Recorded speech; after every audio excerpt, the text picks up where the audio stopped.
the best ways to us all with the thank God because of all the blessing we can gather at this online class. In this moment, I would like to say welcome to Mr. John, and maybe Mr. Johnny not yet join with online class, and Miss Yanti cannot join in the class in online class. Uh, Weeks ago, I it had discussed the history of ICT, the importance of ICT in education, future thinking about the ICT, learning theory and teaching practice, and the student has completed the exam in Google Classroom, and the student have read several journal and reference about the ICT and make some question for the discussion.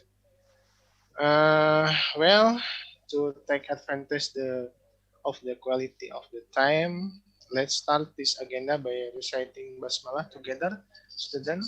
Bismillahirrahmanirrahim. And please, Mr. John, please, time is yours. Okay, terima kasih Pak Ipong. Yes. Yeah, so and selamat siang. Saya harap semuanya sehat. I hope my small bahasa okay.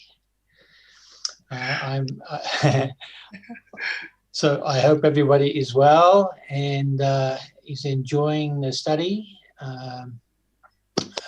It looks like a good program you are doing. So today, my contribution, I want to focus on some discussion around self-directed learning and the difference between searching the internet for information and questions.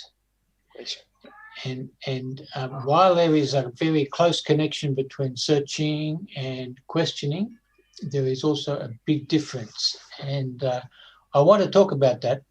And I also would encourage many questions from everybody about that. But I remember last week I talked about maybe some homework to think about a topic of your interest, maybe connected with ICT, hopefully with ICT, but for some questions for you to prepare. And so, Pak Ipong, are the assignments in the Google Classroom about those questions? Okay. I will to take a sample for the question. Okay, maybe for the discussion now. Yeah, we can get to that.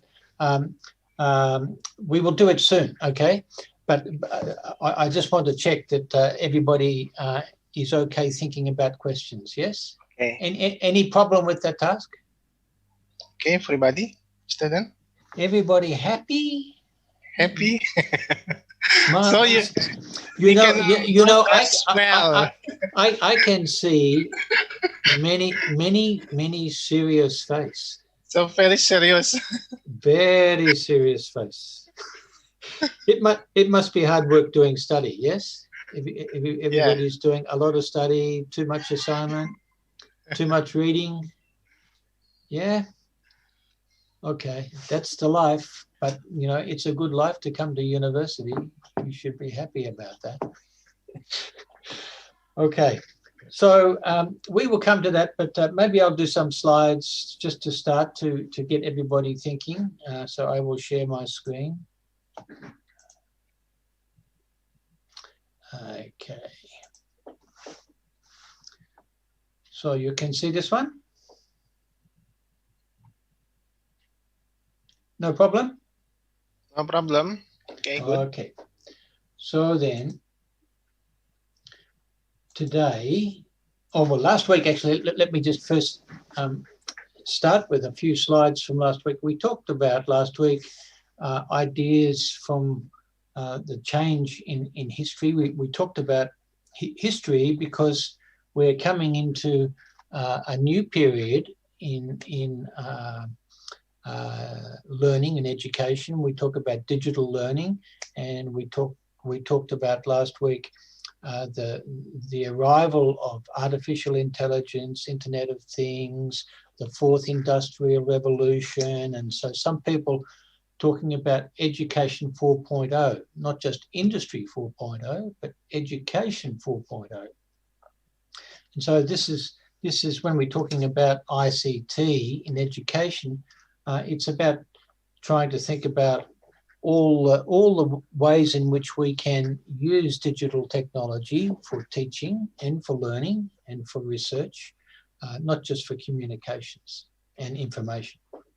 So we had this idea about anywhere, anytime, personal, flexible, working with mentors, all sorts of ways in which we can make good use of digital technology. So then we also saw this slide, and as teachers, I think it's important in the area of community education, where you're working with not just younger students, but you're working with students your own age, you're working with adults, you're working with older people. And so we have this idea of andragogy, however you want to say. And these principles here about andragogy all around adults, number one being self-directed. Does anybody know what that really means? Can someone give me some comment about that? Anyone feeling brave? They want to say something to the whole class about self-directed learning? So, teman-teman barangkali ada yang ingin bertanya tentang andragogi, tentang self-directed learning, karena kan sudah ya dibahas juga di andragogi ya. Oke, teman-teman silahkan ada yang bertanya tentang self-directed learning, misalnya bagaimana self-directed learning itu sendiri dilaksanakan di negara sana misalnya. Silahkan, ada. Bahasa Indonesia juga boleh ya. It's okay lah. Okay. Okay, so like Pak Yipung, I think, you know, okay, still many serious face. Yeah. I think. What can we do? What can we do with the younger generation? Very serious. Okay. So then let's continue. Maybe everyone can think about that. Yeah. So today I mentioned this idea of self-directed learning, in which I want to talk a little bit more about 21st century learning, a little bit more about search versus questioning. So we have this idea of if we do a search about self-directed learning, we can find many interesting articles to read. And here's an example of one from the EdTech Review. We can find this one, very, very useful article. We can find models like this, which try to describe some structure. Often when we're thinking like educators or teachers, we also like to think about the sequence of activities that we might engage in, and we might think about the importance of structure for our learning. So, for example, in any kind of unit or lesson that we may wish to undertake, we might have some specified goal, some learning outcome that we want to achieve, and so to get that we need to plan how we might achieve that goal, what we might want to learn, but then we also might want to share it with others and reflect about our learning. So this is just one way in which we can think about self-directed learning. It's not the only way. When we start to think about self-directed learning, we need to think that everybody has their own mind. Everybody makes up their own decision about how they want to learn. But sometimes when we're in a formal situation with teaching and training, we like to work with some kind of structure. So it's useful to know what the goals might be that we want to achieve. We don't always have to do that. And there are many other kinds of models that we can look at. There are more complicated ones.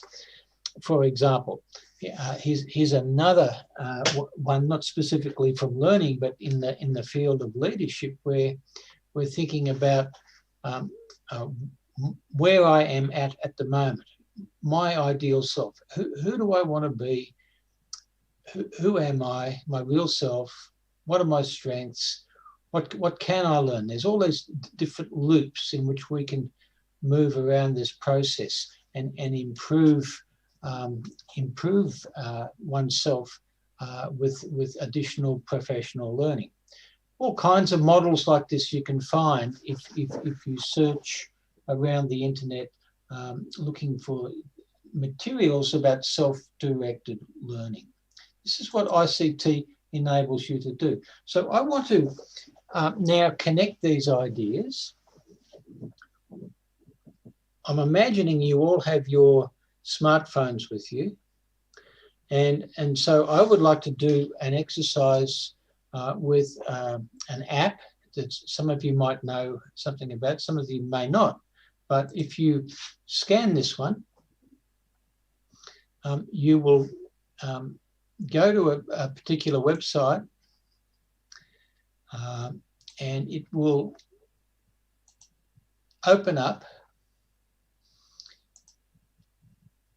and you will see an opportunity.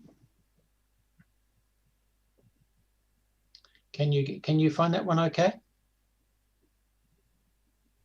Oke, teman-teman, barangkali ada yang sudah barcode-nya ya di-scan ya. Sudah? Tidak apa-apa? Okay, so then last week I talked about an exercise about a little bit like self-directed learning, because I set small homework tasks for everybody to think about a topic, a useful topic that you are interested in, and then to think about some questions about that topic. So can we just take a few minutes now? I would like everybody to start typing in their question. Okay, so you type a question in, and you can put your name. Please put your name. If you are a little bit shy, you don't have to put your name. But I don't think you are all that shy. Just a little bit quiet today, a little bit serious. Anyway. Let's just try that. Can we start putting some questions in there?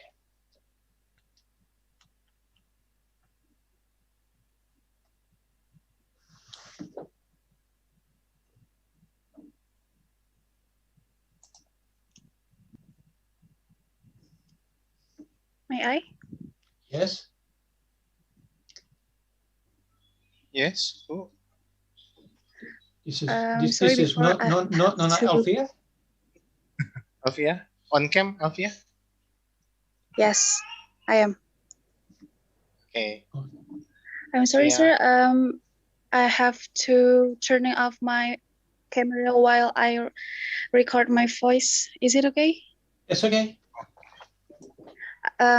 Well, I will try to on cam. I wish my voice sounds.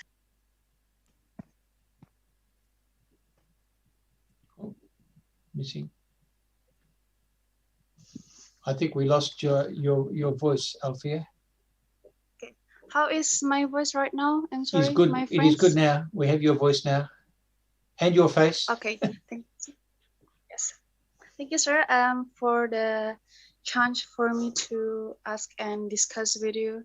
It's very interesting to talk about self-directed learning, talking about what kind of topics I'm interested in. I literally have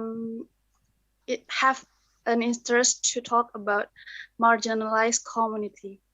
Mm-hmm. And if we connected it with ICT, somehow I was thinking that the challenge about ICT in education, especially in Indonesia, has has a big challenge.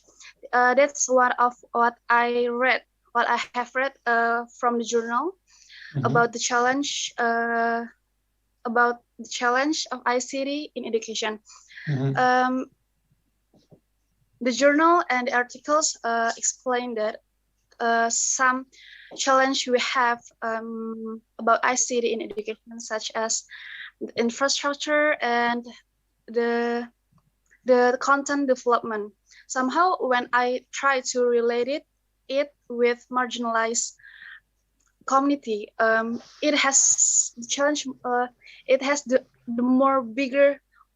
bigger challenge above it. It's just not about the infrastructure and the content development. I think is have a big correlation with politics, with the economy, with the culture, how the marginalized community don't have any access to the ICT and education itself. So what I wanted to ask you, Mr. John, is what's your opinion? Because as a community education learner, somehow about marginalized community is one of our focus, our concern. What's your opinion about what should we learn more? So Alfia, I can hear you thinking especially about marginalized community. Yeah, marginalized community, many marginalized communities in our world, for sure. And also because of COVID, this problem even a bigger problem, because it's okay maybe for some communities in Jakarta or Bandung or some big city, Solo, whatever, Yogyakarta, it might be okay for families and community to be connected with the internet easy, but not sometimes a little bit more difficult in the communities in the rural situation.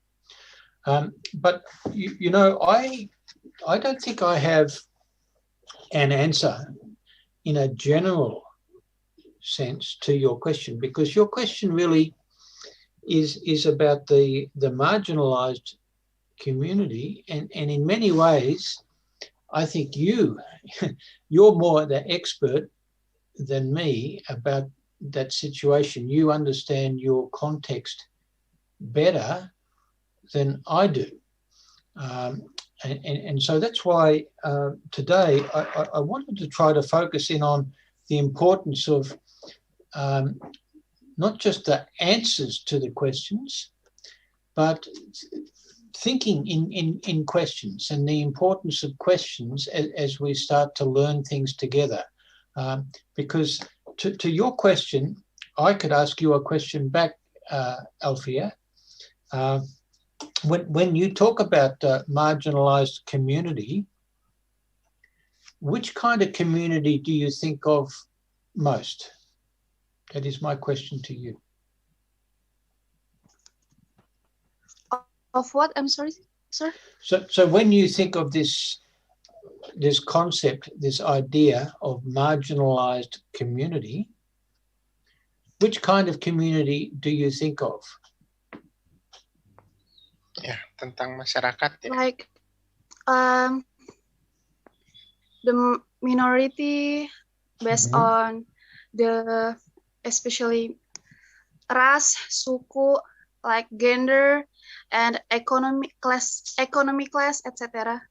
Okay, so kind of the community. So I have a big question here.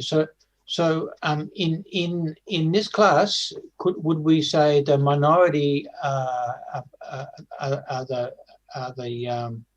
the guys? Is a minority group in this class would be all the males doing this course, yes, and we could say that the majority are all the women, all the young ladies. You are in the majority, but sometimes when we talk about the big global challenges, sometimes we look at the history of the role of women in society. And sometimes many views that sometimes women down and not given a big chance. I remember your comments last week, Alfia. you will make a change. You want to make a big change for women in education and in the community. I remember that very strong. So I know you are passionate about that idea. But it's interesting to me as an educator. Often we have this problem in education whereby most of the educators, most of the people wanting to be engaged in education as a career, and as a discipline, mostly actually women. so in some ways we have this gender imbalance if we are thinking about trying to show a good role model for the younger generation to come up, if it's mostly just the women teaching. So they are some of my thoughts about the topic of gender. But I understand there are deeper issues for sure about how society changes, and equal rights and equal pay and all these things are big issues. But when it comes to using ICT, I would think maybe the younger generation has the same kind of access. It is easy for young people, whether male or female. Yeah. Those are just some of my thoughts, but I appreciate your longer question, Alfia. But let me just share my screen again, because I have this idea about an exercise I would like to do with you. I hope you all have your smartphones or computer or something that you can use. But let's just see if you can see this screen here. Yes. So either on your phone or on your computer, if you can go to that website, log in, and you should be able to see. Some questioning there. Okay. So I have an admin screen here, and you should have a phone. Something on your phone should look like that. Okay. And you should have this thing looking like a question. So I'm waiting for someone to ask a question using the phone. Okay. Maybe I can ask the first question in my phone, and you will see it come up. But this is what I would like you to do for a few minutes, because I know Indonesians go crazy with the smartphone, and you like to use WhatsApp, and you like to use these smartphones. So I'm wanting to try to see if we can use this piece of ICT in our education.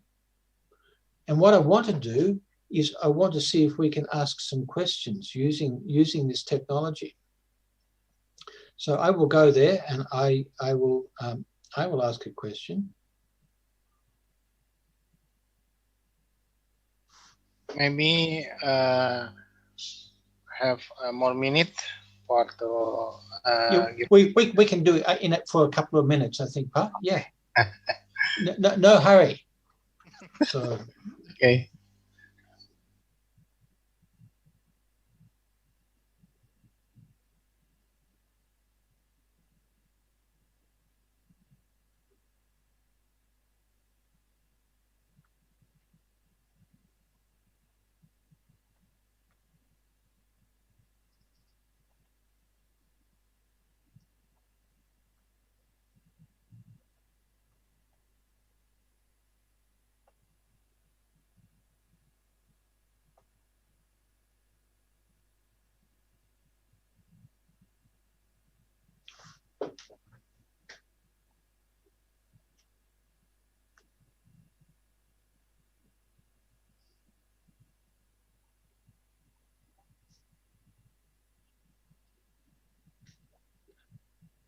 So can you see what to do? You just type in this. If you're at the computer, you should have a screen asking you to type your question. Or on a smartphone, you can just, sometimes you can just download the app for Slido. It's very useful to find the students' questions. Sometimes students can be shy and do not want to put their name, so they can just ask a question and not put the name.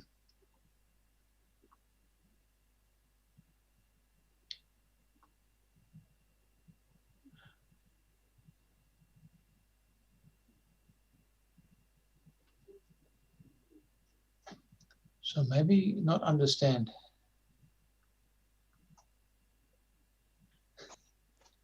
We've got it, sir. Maybe some of our friends need time. Okay, no problem. I can wait. I'm very patient, actually.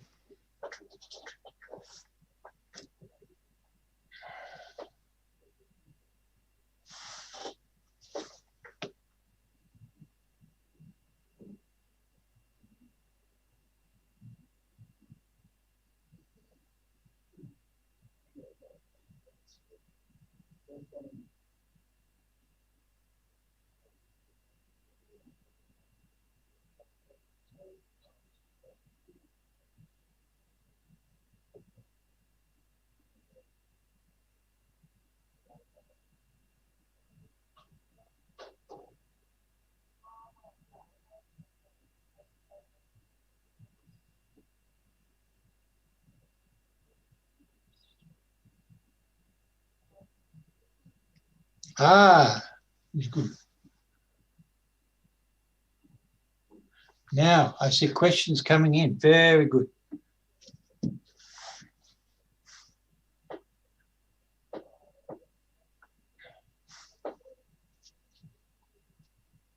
Ah, yeah. It's working.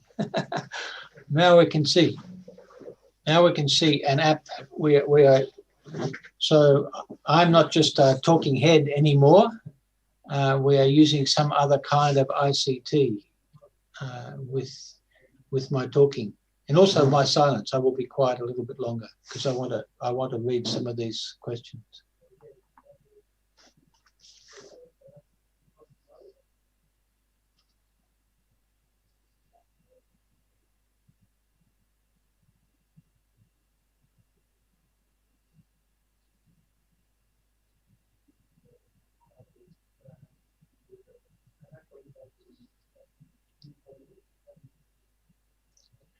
So I can count 6 questions so far. It's good, but we have, I think, maybe 65 people in the class. So that's maybe only one person in 10 asking questions. Let's see if we can ask some more questions. Pa Ipong, you have a question? Okay. I give you a question too. Yeah. Okay. Yeah, you can. Write the question. Okay. More questions. I like as a researcher. It's very interesting. It's very interesting to read questions, because when you read the student question, you get some understanding about what the student wants to know. I find it very useful. Let me see, how many are we going here? So your question, Mr. John, what is the best application I can use to learn Bahasa Indonesia? Yeah. Yeah, you can talk to me about that. Yes. Should I use Duolingo, or which one do you think I should use? Yeah. Okay. Maybe Microsoft have application Bing Microsoft Translator, Bing.com Translator. I think that's good for the translate in Indonesia, English to Indonesia. Okay, maybe you can put that one in the chat, Pa? Okay. Yeah. Bing.com Translator. Oh, Bing Translator. Okay. Yeah. Yeah. Okay. I got it. Yeah. From Microsoft. Oh, from Microsoft. Yeah. Yeah. It's maybe like Google Translate. Ah, yeah. So, wow, so many questions.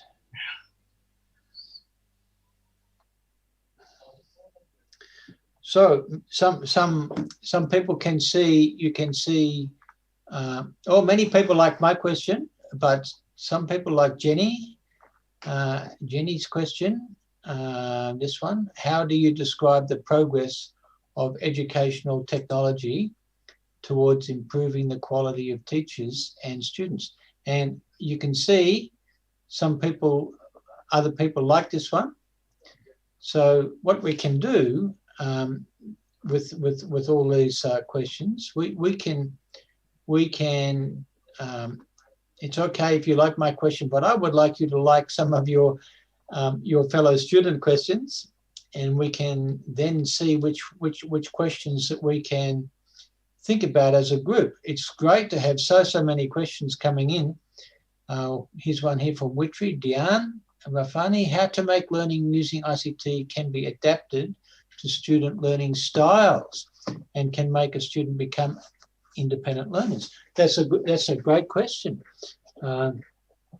because ICT is very adaptable, and it is something that's that can be applied in many kinds of different situations. So in a way, I think one comment I have about that question, Witri, is that in a way, already Sudar, ICT is adaptable, because there's not just one way to do something. There is always more than one way to find out some answer.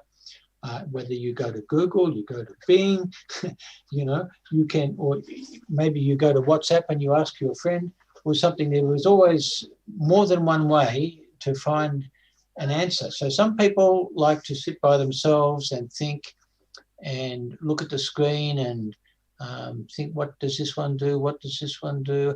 And be confident with looking at the screen and working out what to do. Other people like to work with their friends and to think about which that way they can proceed. So in a way, ICT already can be adaptable. But maybe, Witri, you have some other comment. Would you like to turn on your microphone and talk some more? It's not compulsory, you don't have to, but if you would like to, I would like to hear what else you are thinking about this question.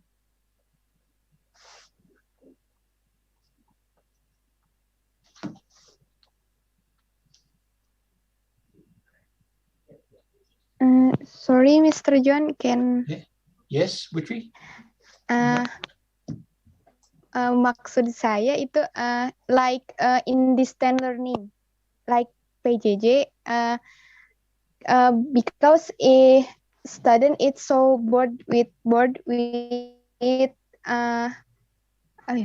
is with distance learning, is same with distance learning, pembelajaran. So a little bit bahasa Inggris dan bahasa Indonesia together, yeah? Maybe Pak Ipong, you can assist me? It's like synchronous, maybe. Synchronous technology. Oh, synchronous, yeah. So that's a big question. So maybe you're also talking about a situation with adaptive learning. So sometimes we talk about with new technologies, new smart technologies like artificial intelligence. Sometimes the computer system can learn how you are using the system and how you are learning and all this kind of thing. So for example, with many apps, our phones sometimes now have smart text, and the phone, the smart text, can guess sometimes which word we want to type because we type it many times. So the system is adapting to us, and with artificial intelligence, that same kind of principle of adapting to how we learn is becoming more sophisticated, much more sophisticated, very smart. But maybe you can say some more about your question. I'm still trying to tune in exactly what you're thinking, Nonna. Yeah. Witri. Okay, Witri. Enough? Enough? Cukup? Cukup? Witri? Yes. Okay. Terima kasih. So that is good. So let me just have some more questions. So how many voting? Oh, I'm getting 13. Oh, Jenny gets 3 votes. Wow. So Jenny, how do you describe the progress of educational technology towards improving the quality of teachers and students? Okay. So that's an interesting question too, because sometimes we have this discussion that information technology or ICT sometimes makes us a little bit more stupid, and that the learning is not high quality. And there was a big concern in the community in this last 12 months with COVID, that for many students learning online for the first time, they were learning from teachers, teaching online for the first time. Many parents, many people in the community were very worried about the quality of teaching, the quality of learning, because they were not confident that the teachers understood the educational technology as best as they could. That I think that's a very important question, because in all teacher training programs, we need to learn how to become teachers, and how to help our students, and how to be able to communicate with parents if we need to communicate with parents. But we need to communicate in ways in which we understand how our students are learning. So I always think that it's so important in developing a quality experience for everybody, that we are communicating in an effective way. So I think communication must come first.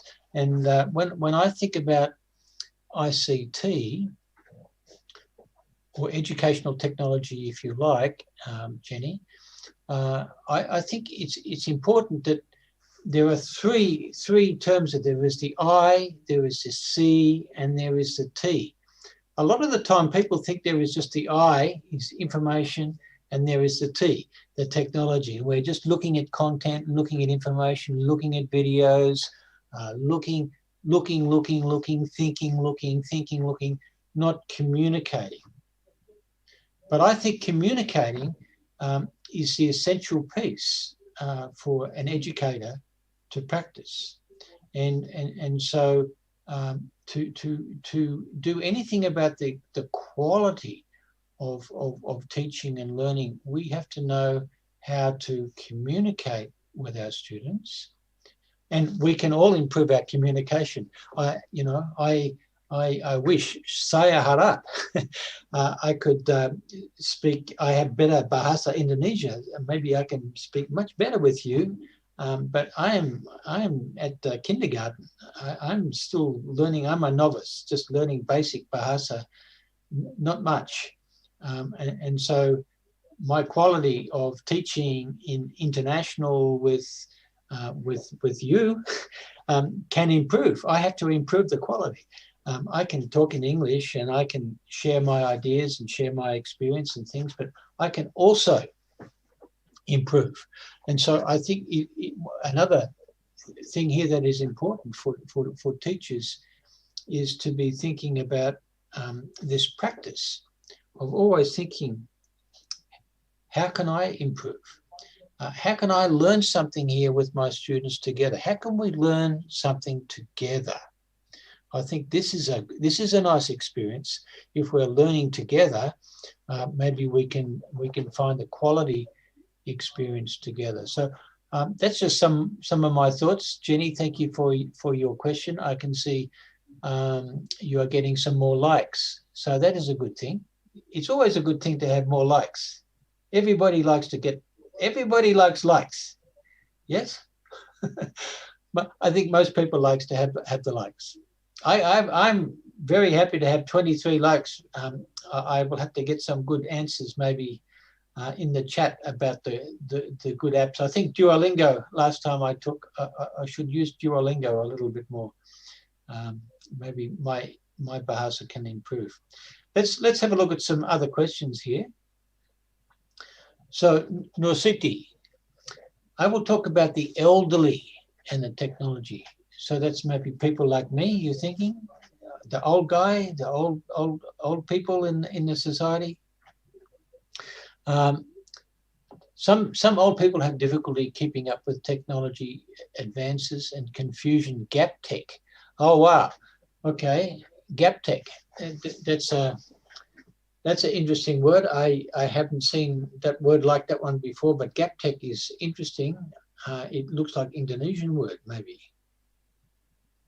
Or is it just a technology gap? Like shock technology. Gap tech. Yeah, it's good word. I like it. Not just an Indonesian word. Okay, so so I think that's also an interesting question and or interesting comment, if you like. There is often a gap in the educational experience between the generations, and normally you see the case that many younger generation, many people who are younger seem to have better ability in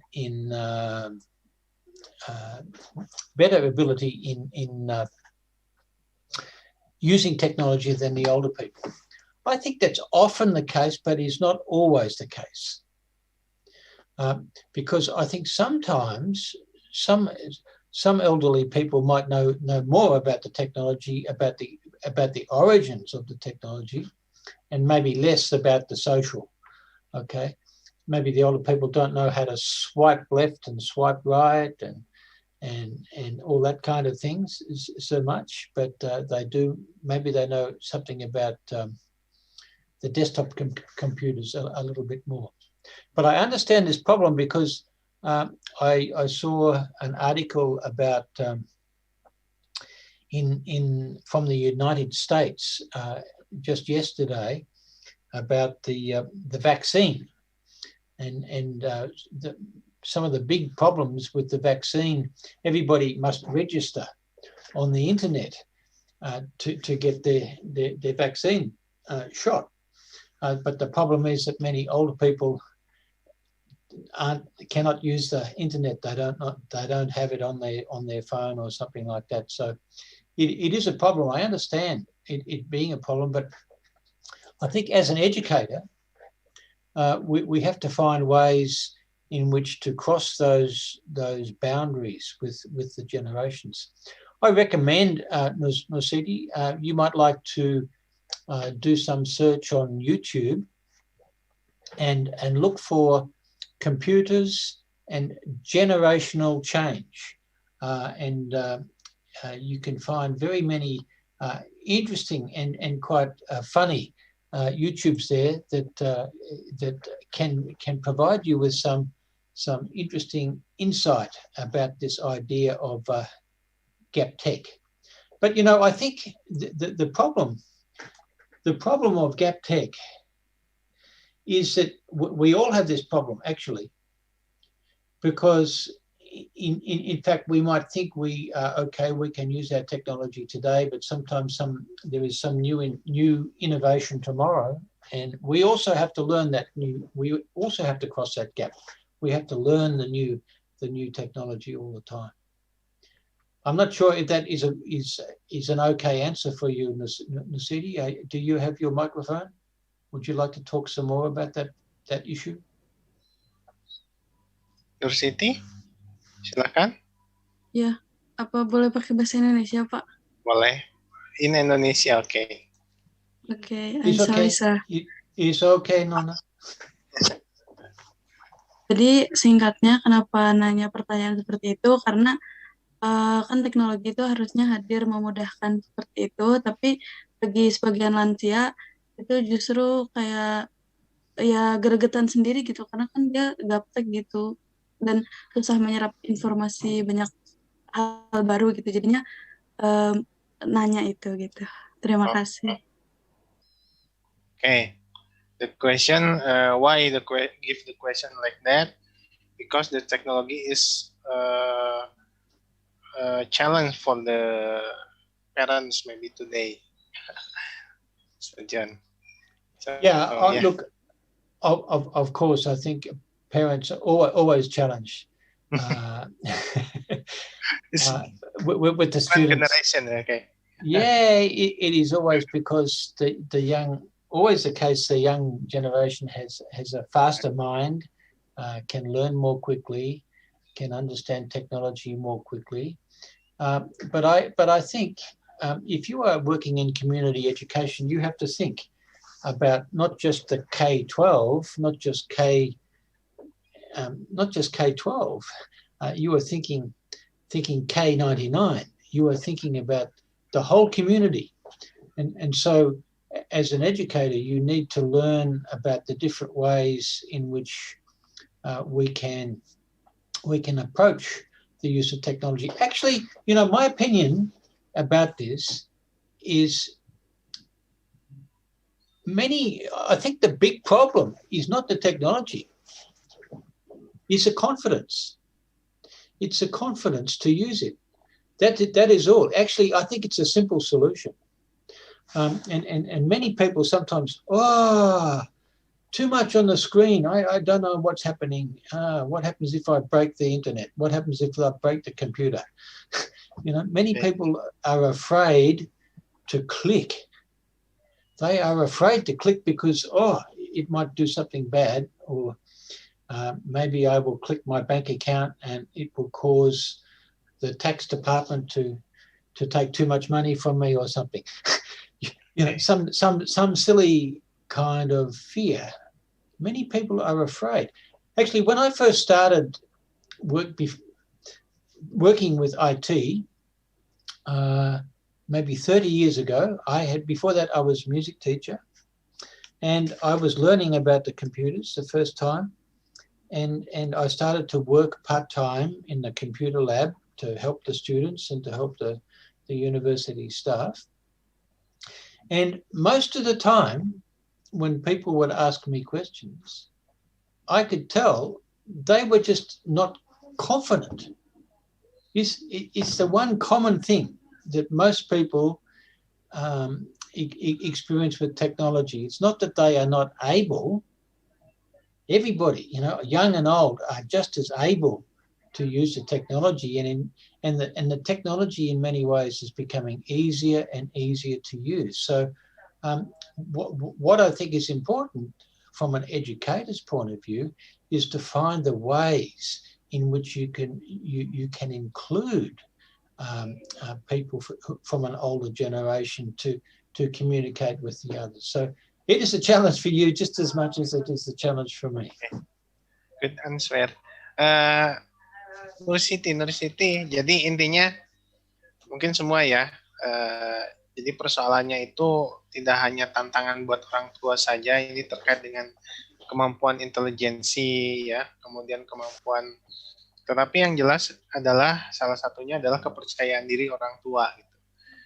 Jadi tentang confident itu sendiri. Jadi orang tua itu merasa ragu-ragu untuk menggunakan teknologi karena belum dicoba sudah ketakutan duluan gitu ya.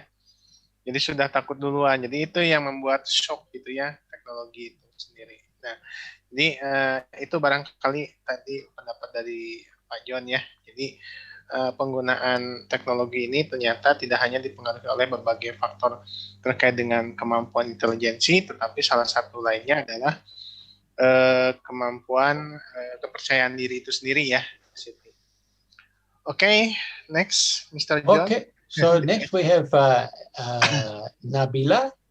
Nabila, okay. Nabila, what should we do as a student community education to provide good technology facilities for people who live on inland? Okay, so you're meaning people who live inland or on an island. So I think you mean so Nabila, does your question mean how do you provide good facilities for people maybe on a small island? Is that your question? Izin menjawab pakai bahasa Indonesia nggak apa-apa, Pak? Oh iya, boleh silakan. Buat orang-orang yang kayak berada di pedalaman atau daerah terpencil gitu, Pak. Terima kasih. Okay. Orang-orang? It's like village left behind, village left behind, like pedalaman, like inland ya, Adita ya. Siapa? Halo? Nabila? Halo, Nabila? Terisolir ya? Daerah terisolir ya? Iya. Yeah, maybe it's like village in left behind. So too far in far to city ya. In far from the city, yeah? In remote area. Yeah. Okay, so like remote communities in village or in forest, like that. Okay, so we have similar problem actually in Australia, because we have very, very, very, very big country here, very huge space between some communities. And in the area where I live, the Northern Territory, many of the indigenous community, they live a long, long, long, long way away, and don't always have good connection to the internet. Sometimes they might have connection to the telephone, sometimes not, but sometimes we can find different ways for connecting. Sometimes there is a program just like Zoom. We used to use here called WebEx, and it's a good program for connecting not just internet-based communications, but also the telephone. So many people can join in a conversation via telephone sometimes. But it's also the case that in very many remote places, we have to just rely on maybe a satellite reception in one place. People have to share just one connection, and sometimes there is no connection. So it becomes another problem. So we have to innovate around technologies that we can use offline. We can still use the digital technology, and there are many smart solutions, and you can find on the internet. There's many providers of smart solutions whereby we can still use the technology. We can download all the appropriate kinds of tools that we need to interact, and we do not have to be on the internet. Sometimes we can have all the content and still go to the community and still use a smartphone. It can be used like that.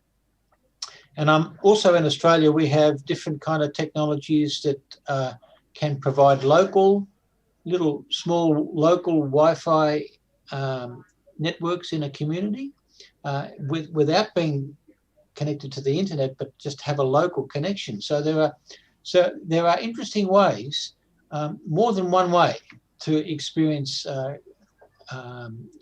being connected with a technology in a community, in a remote place. So also, you know, one of my students doing a PhD, he's from Pakistan, and he is very interested in the problem of the children who do not get an education because their parents cannot afford an education, and in countries like Pakistan, there are many kids do not get access to the education. But he is looking at a solution for that by combining the traditional model of the one-room schoolhouse in a village, just one room. It can be in someone's house, but it could be just one schoolhouse with one room, and combining that with some technology in which it is not always connected to the internet, but it is enough to give the kids some basic education. So I think there are a lot of answers to that question. It's a great question to look further into, and I would encourage you, Nabila, to maybe you can, on the Google Classroom, you can send me another email, and maybe I can find some links for you to look further into that question. So thank you for that question. Okay. I see Park Professor Johnny. Yeah.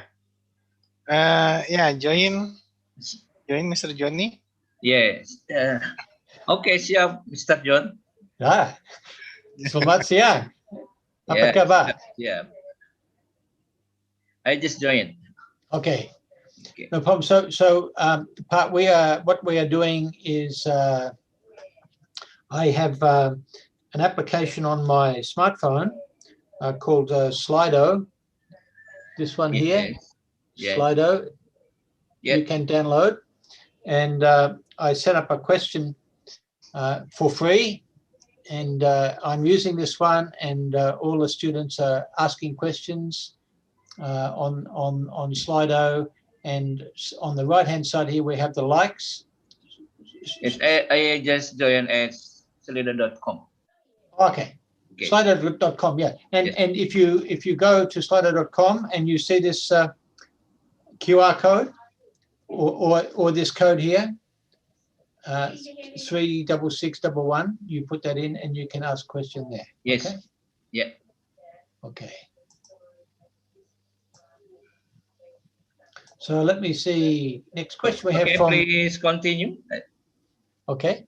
So we have a question here about Retno Wahyuningrum. Okay. What about the use of social media and email nor other technologies can be applied to learning? Yes, I think before, Retno, I was saying we have three letters, ICT. And so when we think about information, and we're just searching on the internet, we're looking for information. Where are my friends? Where is the local supermarket? Where can I go to the pharmacy or some information? We're just looking for information. But when we're using social media, we are communicating. There's the C for communication. Okay, social media can be used in so many effective ways. It can be used for learning a lot. I use it a lot. I use Twitter a lot for my own research, because I follow many interesting teacher journals, other universities, some other colleagues I know all around the world doing interesting studies, and sometimes they post information that's very interesting to me. And if I at night I'm sitting on my couch after my makan malam, and I'm just relaxing, I'm looking at my Twitter, and I can see many things that I can learn from. And so sometimes I see very useful links, and so I save those links and I look at them the next day when I'm at work. So I think it's really important that we can use social media and email, because this is the way we communicate. We need to be discussing things. We need to be working together in a community, in an online community, not just a community where we have our friends that we go out to have lunch, or we have a cup of tea, a cup of coffee with, or we go to some music with, or something like that. We can have that same social experience online, and if we make that social experience not just a picture of having a social experience, but a learning experience, we can share information. I think it's very, very powerful, and I actually think that is the most powerful thing about online learning. It is when we start to communicate with each other. We ask questions, we share information with each other, we share our ideas, we share our problems, and we learn together. So yes, that's my opinion about social media and email. So I hope, Retno, you can also have that same positive experience. Do you have any other comments about that? Okay.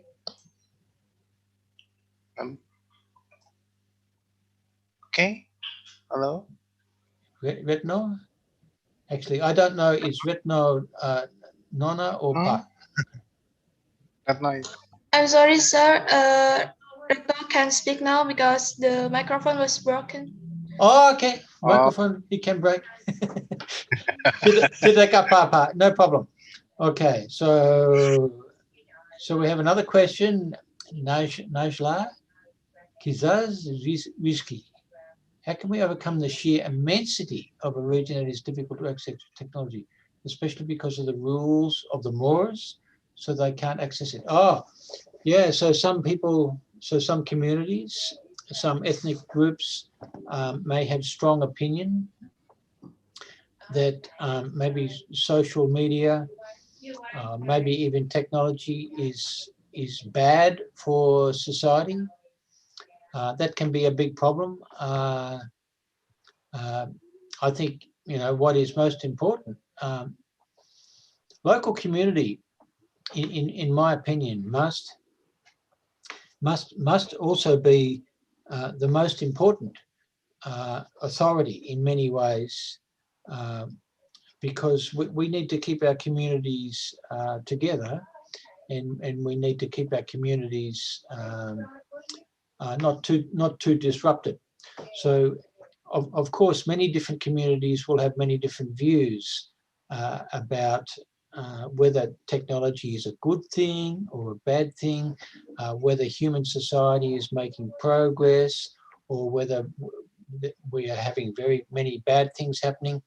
This is something, because this is why there is politics in the world, because people have different views, and there are many different kinds of political systems to work through the views. And so in a democracy, we try to have respect for everybody's views, and we try to listen to this view, and we try to listen to that view, and we discuss, and we work things out to come to some kind of agreement that is good for it, is the best we can do.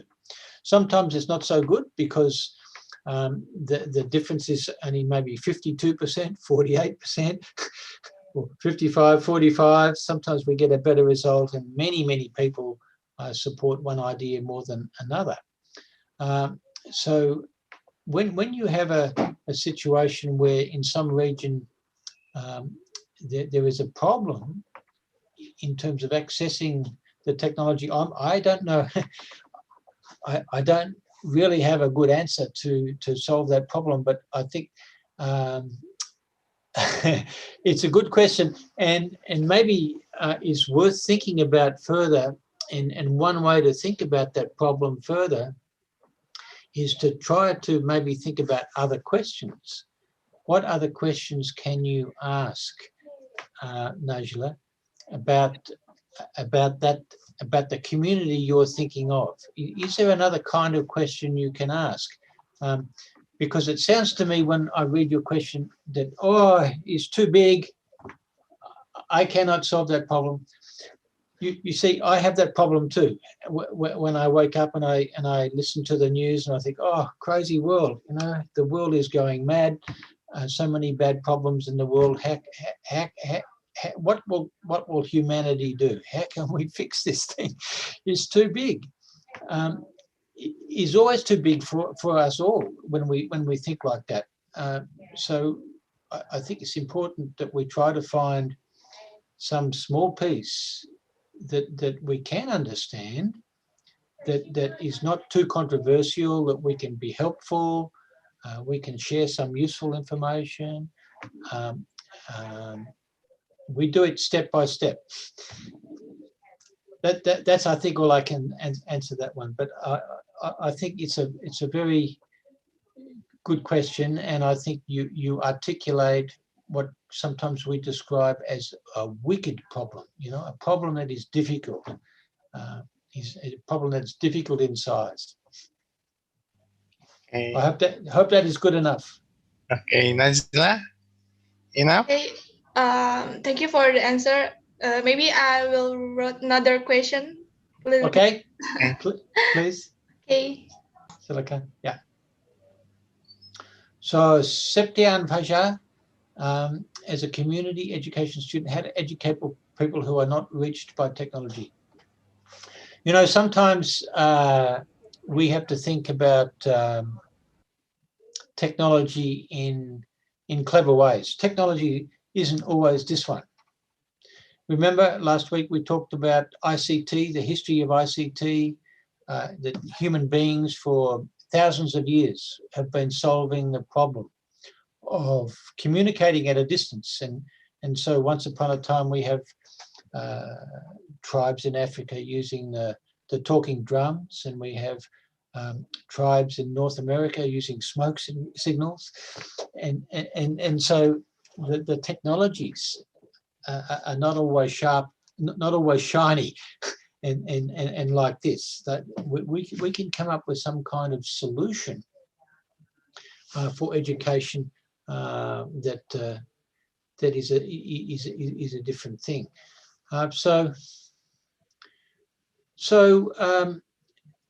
think it is important sometimes, you know, this is a technology too. Books. Books are a form of technology. And actually, you know, I still like reading books. I love to read books, and I think, you know, without books we don't have education. So sometimes we need to be thinking about the content of our training and our education in ways which can involve different forms of technology.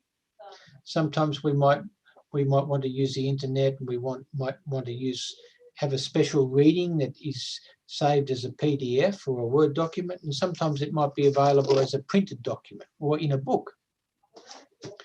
So again, this is a Septian. Is like Najila's question. Your question also has some big aspect to it. It's not always easy to find out, and so again, I would encourage you to think about finding other questions that are smaller about the audience or the group of people you are wanting to help achieve an educational outcome. All right, so I hope that is okay for you, Septian. Septian? Septian? Sauti? Iya, Pak. Ya. Septian, enough? Cukup? Mohon maaf, Pak, jaringan, Pak. Oh, jaringan. So, kenapa? Ya, sudah cukup tadi yang Oh sudah iya, thank you. Ya. Agak gimana sih, tapi gara putus-putus, tapi nggak apa-apa, Pak. Thank you ya. Thank you, sir. Terima kasih, Septian. Terima kasih kembali.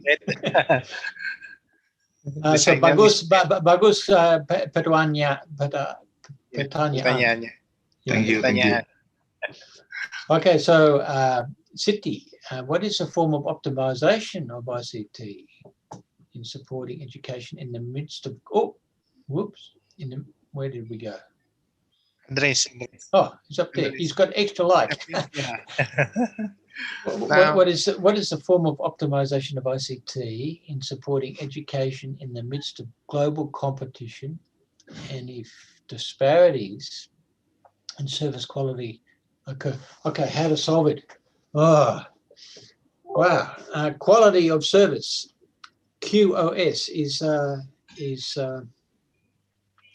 is actually a big problem, and in many countries, many contracts with the government, with the big technology providers, the government will always in a contract say, well, the quality of service must be 99%.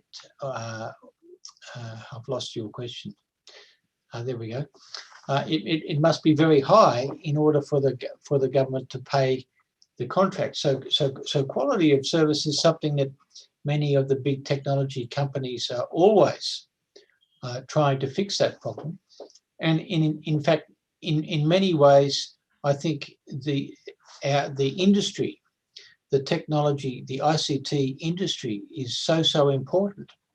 Of course, they are interested in one thing above everything else. So the industry and the market, they always want to make money and make profit. That's why we have a market. But I think they are also interested in solving that problem, because the more the industry solves the problem, the more they get a better market share. So I think we have to, in most cases, we have to wait for the market to, the industry to solve that problem. I'm just looking for your question again. I lost it. Okay. I think I lost that question. Where is it gone? Anyway, oh, here it is. So, yeah. Yeah, so look, disparities and competition, global competition. I think competition is good in the marketplace. It is good for ICT innovation. I think in practical terms, sometimes we have to learn how to just tolerate and the difference. Sometimes when I'm teaching, I know that some students have got poor internet connection, and sometimes their microphone is not working, sometimes their video is not working, but we need to find ways in which I can provide the content. Sometimes I might upload my slides, I might record some lecture and distribute it via MP4 or something. There is always more than one way to provide the learning experience. It does not always have to be high bandwidth and real time with the way we're doing now. Sometimes, actually, I think it is sometimes better for learning when we are maybe thinking quietly and reading some of the comments that some people might say in, say, Google Classroom, and then we are thinking carefully about writing back in that one. And so I think sometimes the asynchronous learning can be more powerful than the synchronous learning. So again, technology, we have different ways to think about the technology. There's always more than one way to do this. So let me see, what other questions have we got here? Many questions.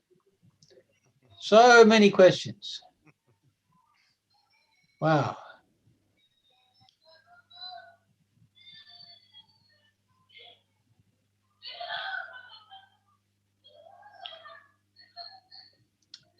Oh. Yep. I see a question there about the SDGs from Rati. What's your opinion about the correlation education in the SDGs, the Sustainable Development Goals, and goal number 4, which is all about the quality education? and artificial intelligence? Wow, that's another big question. It's interesting to see you thinking about such a big program from UNESCO. UNESCO is very important in our world because it's the forum in which many countries come together and think about what's important. And in 2015, when UNESCO defined the SDGs for 15 years, they set the goal for 2030 that we should hopefully we would find. I've lost your question because it's been voted. Okay, so anyway, you're asking about SDGs and the importance of SDGs and quality education and artificial intelligence. Obviously, there has been a lot of concern for a long time about technology and society. There is this big relationship between technology and society. Before the Industrial Revolution, many people were worried about the automations in the factories because people thought, oh, this big change in society means that there will not be no more jobs, because machines will take those jobs. And so there is this new a new anxiety, a new worry for many people about the relationship between technology and society, that artificial intelligence might create artificial teachers and chatbots and many kinds of different ways in which we can interact online. And so the concern might be, is your question, Rati, about the fact that that experience may not be a high quality experience? It might be a bad robot. It might be a bad chatbot. What is going to happen to the quality of education if we have too much technology and not enough quality? So I think the simple answer for that is that we need more teachers, more human being teachers, thinking about all these issues and asking these kinds of questions, because it's through asking the questions that we find solutions together somehow to bring about a better result. I hope that one answers that question. Let me just look around, see if there's other questions here. So let me just also just see here.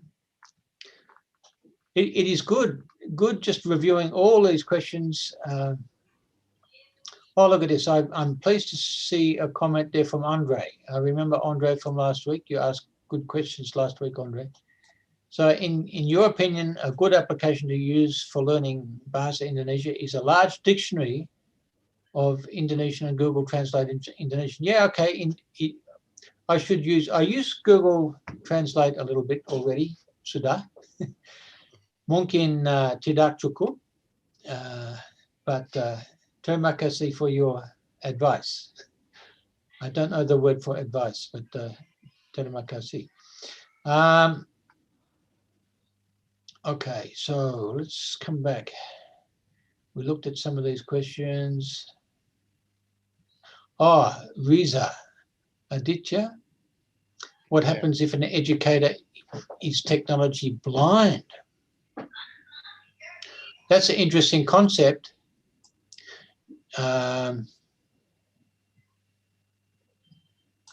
So, yeah, look, that's a very interesting concept. Can you say a little bit more about that one, Riza? What do you mean by technology blind? This might be Riza.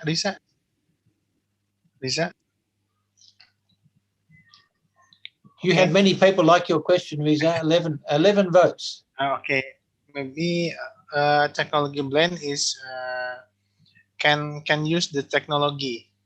Gaptech, is it like that? Okay. Cannot use the technology. Cannot at all, yeah. Yeah. So You know, there's many educators like that in the world. and you know, sometimes illiterate technology, maybe. Yeah, sometimes illiterate. It is a problem. You know, some people don't want to learn. It is also a problem. How to fix that problem? Some people actually do not want to have the technology. Okay, so some people you can change, some people you cannot change. I think you have to, again, I think, you know, I think dialogue, communication with that educator is important. You need to communicate with people with all kinds of different attitudes, all kinds of different opinions. This is probably the most difficult thing about being a teacher, I think, is when you have a class full of people with different ideas and sometimes with different cultural attitude. Sometimes there's a difference, you know, and sometimes some people have different attitude to things like technology use. Some people are very strong advocates about it, and some people are very worried about technology because I think it can be destructive to society. So this is a big problem for a teacher, for a trainer, to always be. You do not always have the answer to such questions, but you need to be ready to have the open mind to listen to people's views and people's attitudes. When we think about learning, we think that learning is about getting some knowledge or learning some skills, also learning attitudes. When we're learning, we can change our mindset, we can change our outlook, we can change our attitude. So sometimes somebody who might be technology illiterate has not got good digital literacy, or might have some bad attitude towards technology. Maybe sometimes they can learn and they can change their mind and learn something of use. I think it's also important that we all can change our mind, can change our attitude. And so one way to do that is to have the discussion. I think discussion is very, very important in the way that we learn, because there is no one correct answer always. Sometimes we have many, many, many different answers to the one problem. Okay, so I hope that answers that question. Fatia, the question, to be or not to be, that is the question. The question is, what do you think about changing digital literacy into something that adults can readily learn? Well, I think that's a good idea. I would like to be part of your program, Fatia. Have you an idea to make digital literacy easy? Do you have your own idea about that?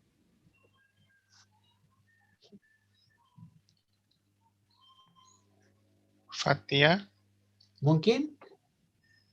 Hello? Fatia? Problem? Mungkin tidak? Mungkin? Yeah. Enough? Maybe not. Okay, but Maybe that's not. okay.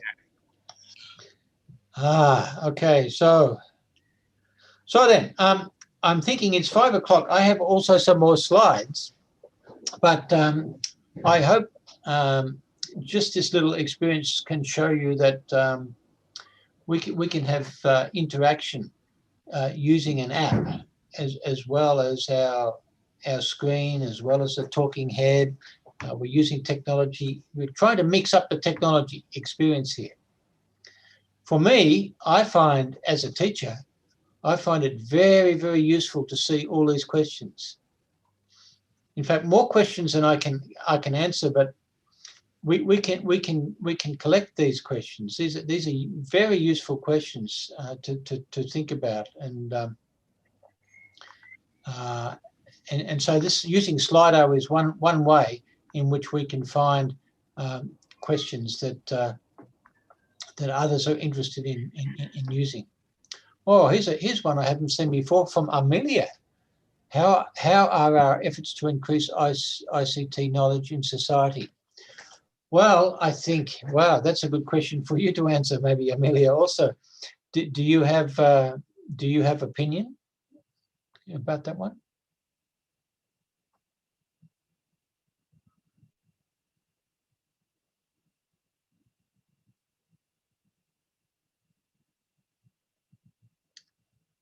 Maybe not.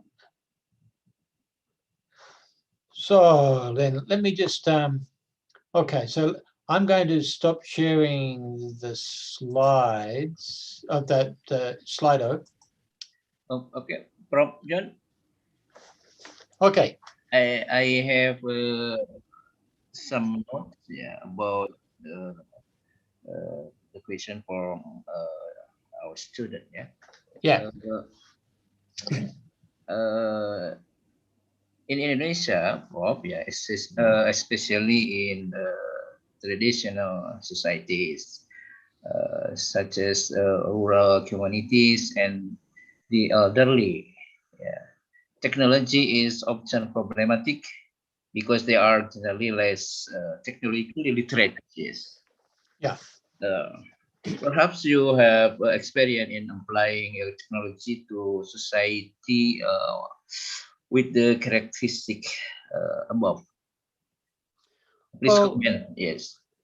You know, Johnny, I find sometimes, what does it mean really to be technology illiterate?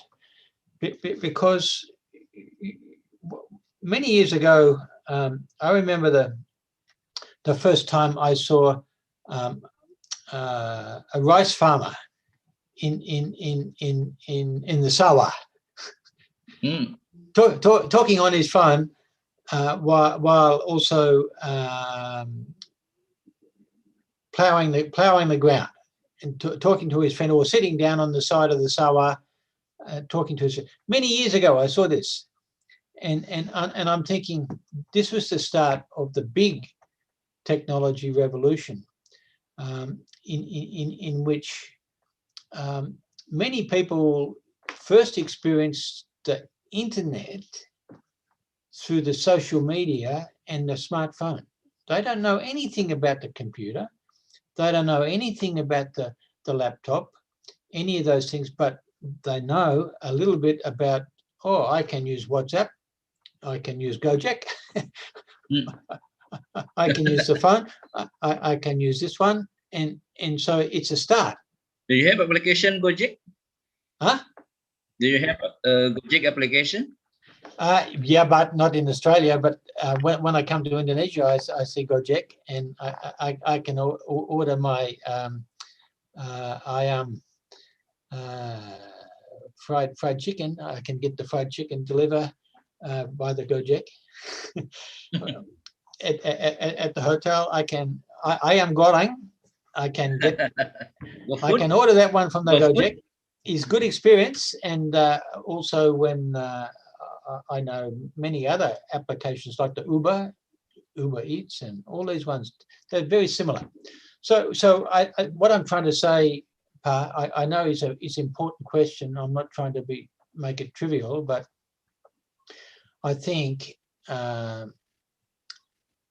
sometimes we underestimate that people might not, that we might think that they are illiterate, but in fact they're only this far away from being quite knowledgeable, because they know a little bit about Gojek, they might know a little bit about the WhatsApp, they know a little bit about this one, a little bit about that one, and sometimes we just need to find the right channel to communicate.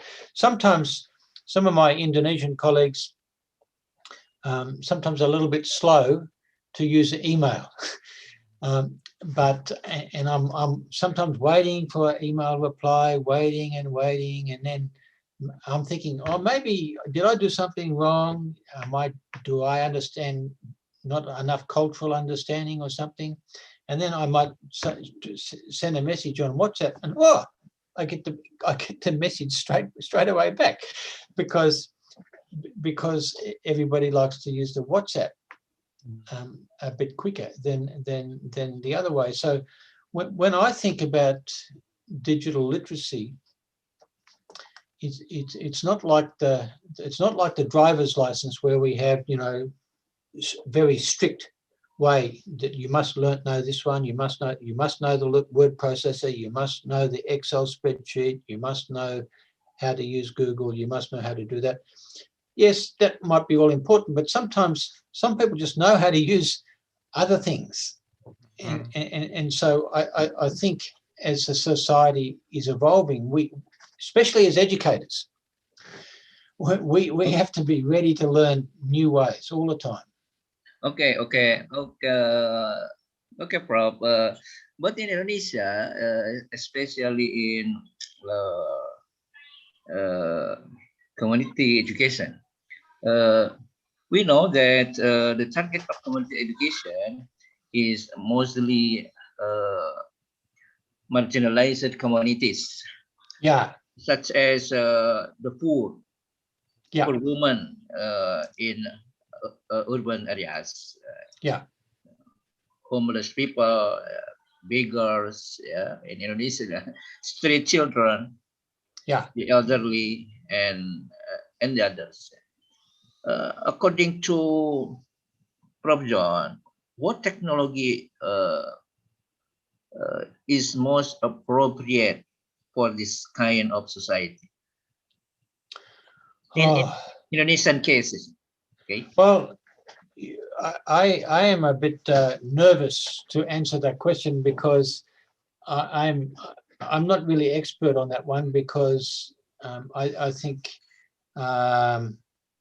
with respect, Pa, I think my approach would be, first, I need to understand not the general situation, but to solve the problem, it's always better to have more details to know the specific situation in the village. So I think it's always good to find out what kind of communication devices, what kind of preferences the local community has. So for example, local community might have a good use of radio.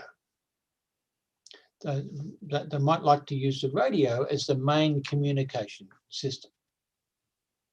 Okay, and so sometimes we need to adapt our provision of resources. So in that kind of situation, we would have to make sure that all our teaching and learning resources are all about audio, listening, because this village only likes to, people here want to use radio most. Okay, but maybe it's not like that. Maybe it's just that people like to use their phone. There is not one answer, is what I'm saying. So, but what I think is important is always, it's my feeling is it's always important to be most respectful about the local community and what the local community wants, what the local community prefers. And so we have to find out this kind of information. And every village, every community will be a little bit different. So sometimes we can use, maybe we can use the brochure, we can use some printed form of communication. It's still technology. It does not have to be online. We can still be smart with the technology, but it doesn't have to always be online. It is a myth, I think, for us to think that online will always be the best experience. It's not always the best experience, because sometimes it's just the book is the best experience. And what happens? I asked a question last week. if our society if the global society communities all around the world, if we're learning from the problem of COVID, of the pandemic, Yeah. What happens if the next pandemic is the cyber warfare and all our communication systems go down? We have to learn again at the community level what is important. So how do we communicate at the community level without the smartphone, without the laptop? We have to use paper. We have to start again. So we have to think. What I think is important is thinking about the ecosystem of choice. You know, yes, I understand it's a big problem. The problem of poverty and the problem of children not having access to resources, or their parents cannot send their children to school or something, is a big problem. But we have to think about more than one way to solve that problem. I'm sorry, Pa. That's all I can think about that question. It's difficult for me. Okay, thank you, Prof. Okay. Thank you, So, Mr. Johnny. I reminder you, we are going to finish at 3 o'clock, Mister. Yeah. Yeah. I reminder you, finish the course in 3 o'clock.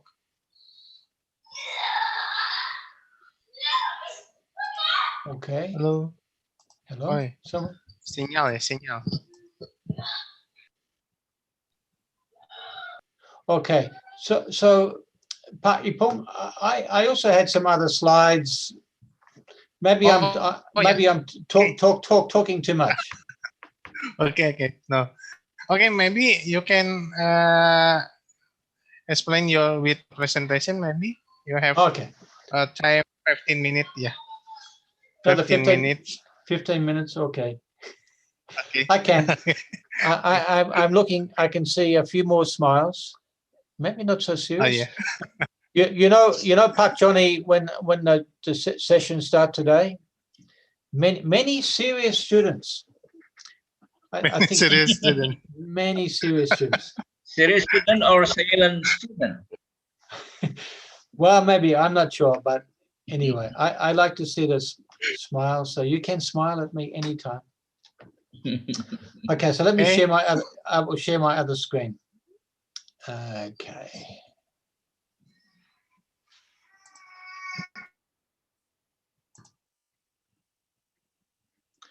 Okay, so this is where we got to. That little exercise, I wanted to sort of just try to connect that idea with some slides I was using last week as well, or talking about 21st century skills.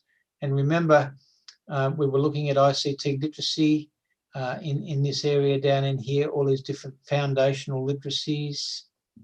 ICT is just part of that, but we need to think about what ICT literacy really means these days. So ICT literacy, when I was first learning about IT, was learning about how to turn a computer on and learning about Windows and what a mouse is and what an icon is and what a menu is and how to navigate and how to use a search engine.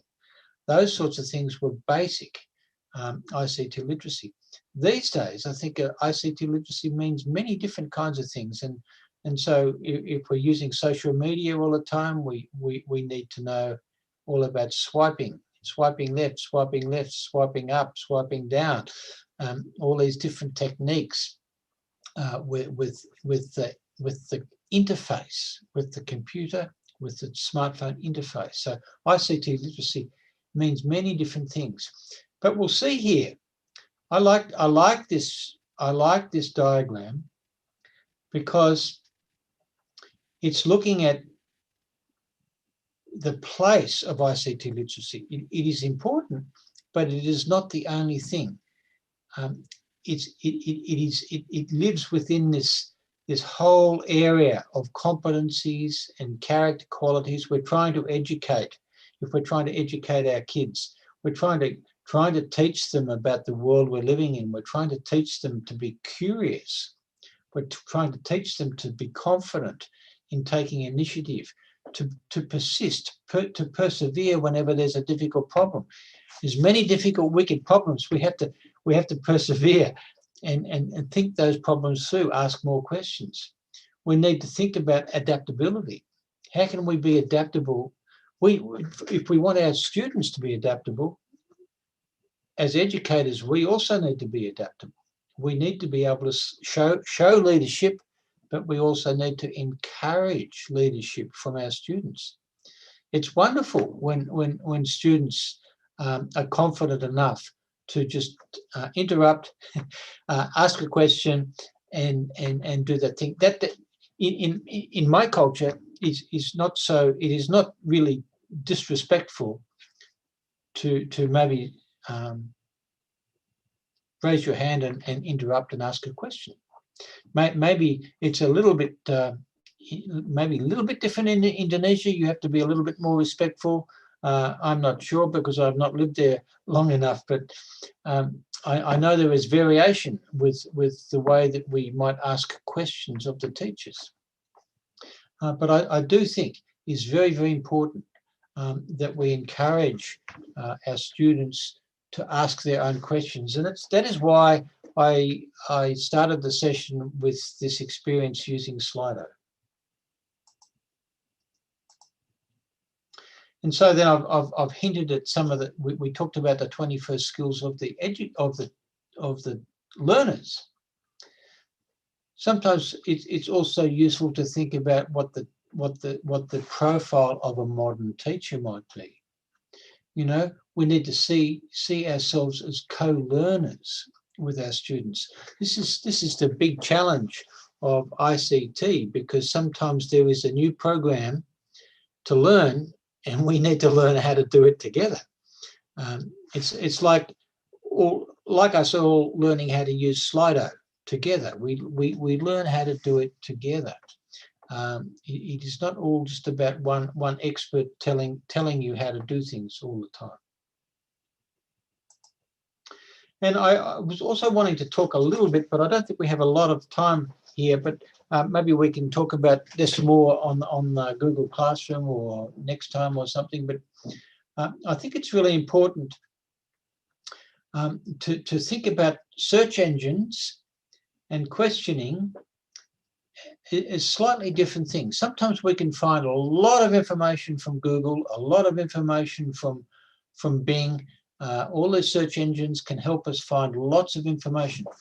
What the search engines cannot do for us is really help us build our own understanding that we might develop when we're questioning and we're discussing things with others, with our peers, with other students, with our mentors, with our family, with our teachers.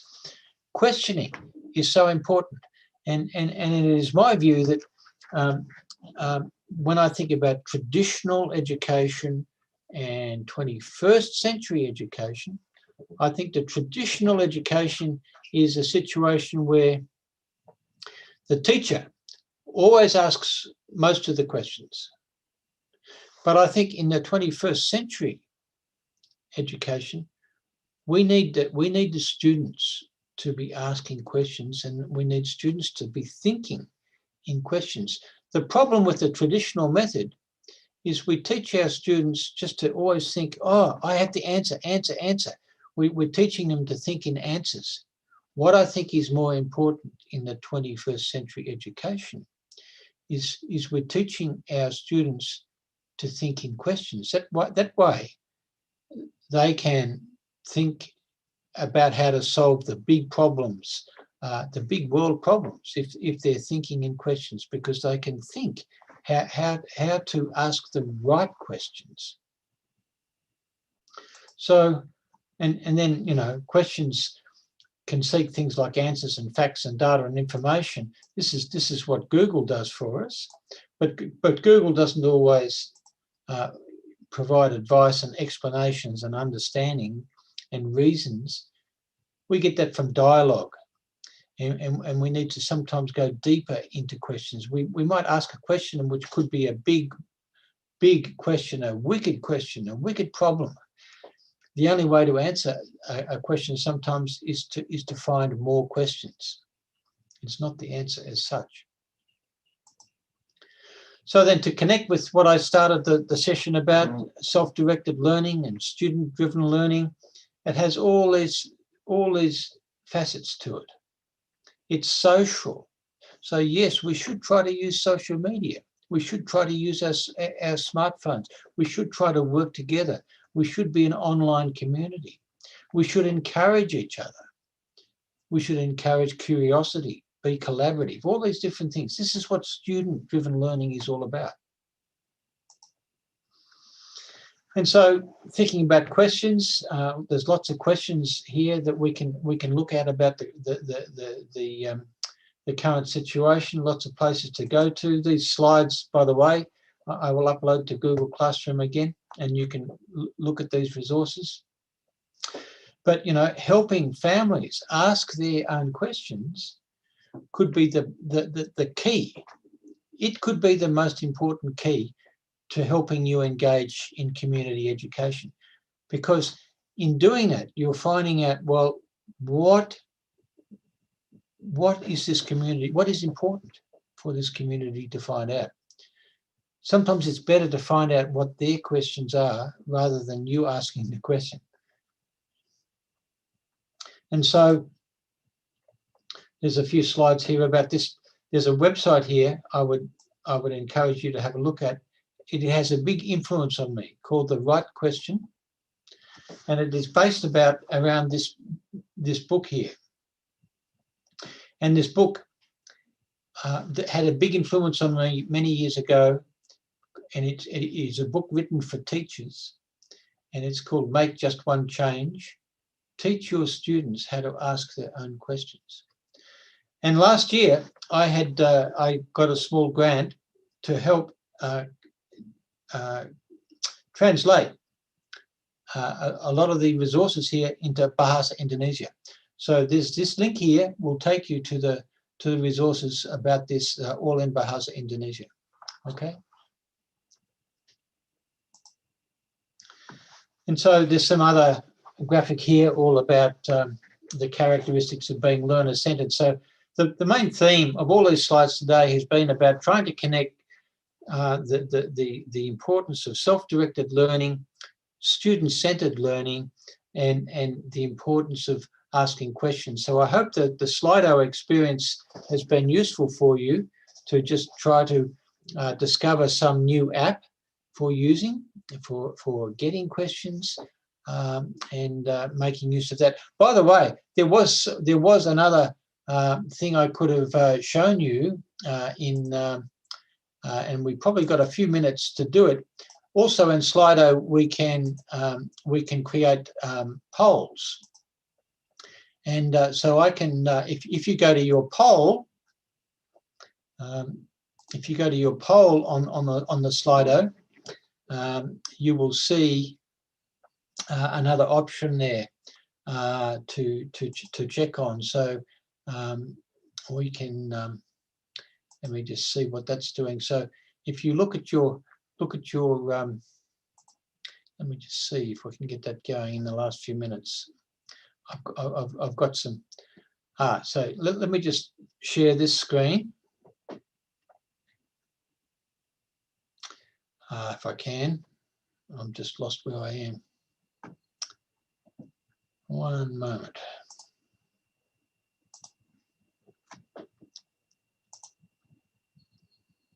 Come back to Zoom and share my screen again.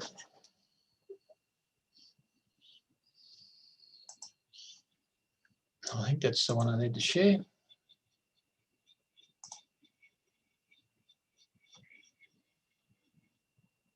Okay, if you go to your Slido and you look at look above the questions, you will also see a poll. And you can create these simple little polls. They're like little quizzes. And you can create little questions here for you, just as a bit of a game. I've created a game here. If you go up above the Q&A to the polls, I hope maybe you can see that in let me just see here.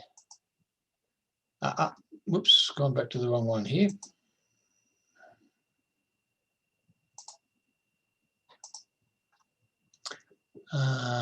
This one. So we've got one person who's voted already. 2 people have voted. Okay, so here we go. 2 trains are at the station. You have to choose which one. Which one will you get on? You have to choose one of these trains. There's only 2 trains from Bandung. They've shut all the other trains. There's only 2 trains you can get. One's the Hope Express and the other one's the Happiness All stations. Which one will you choose?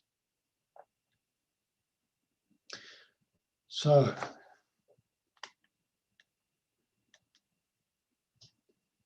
we have 18 people voting. Oh, 50-50, that's interesting.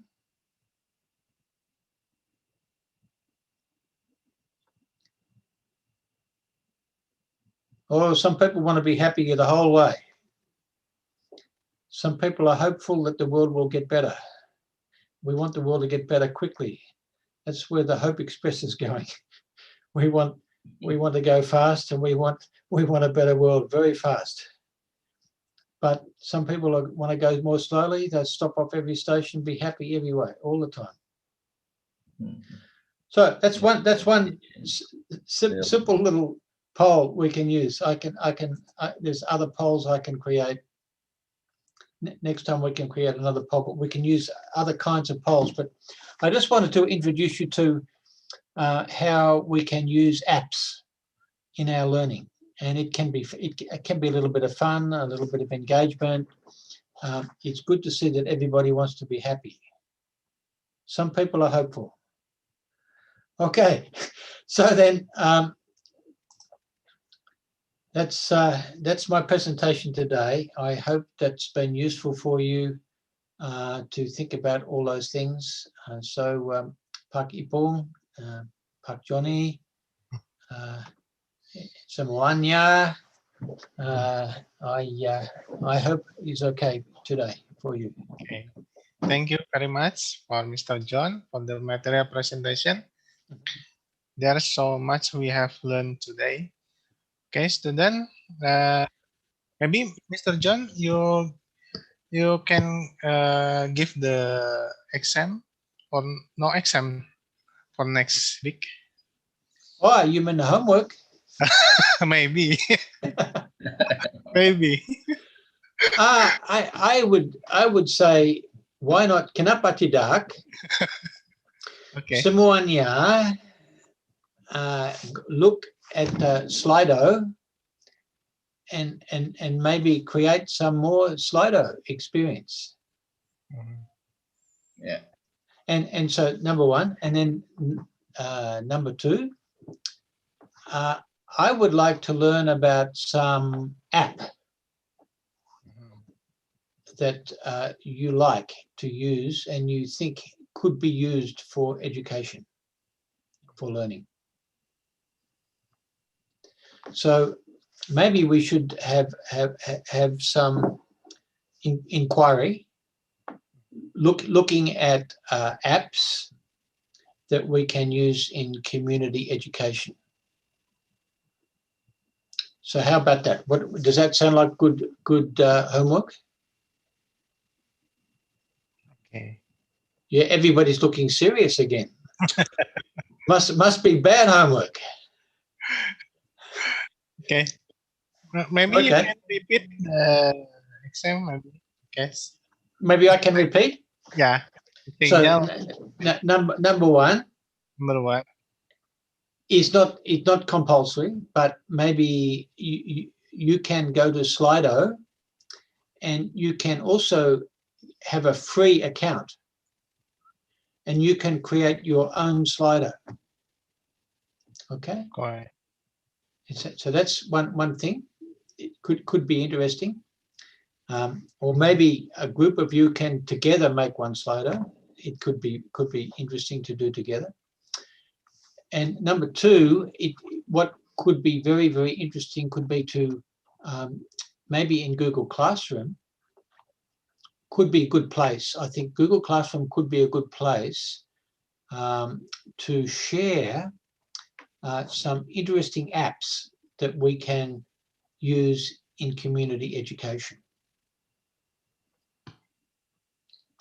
And so next week maybe I can ask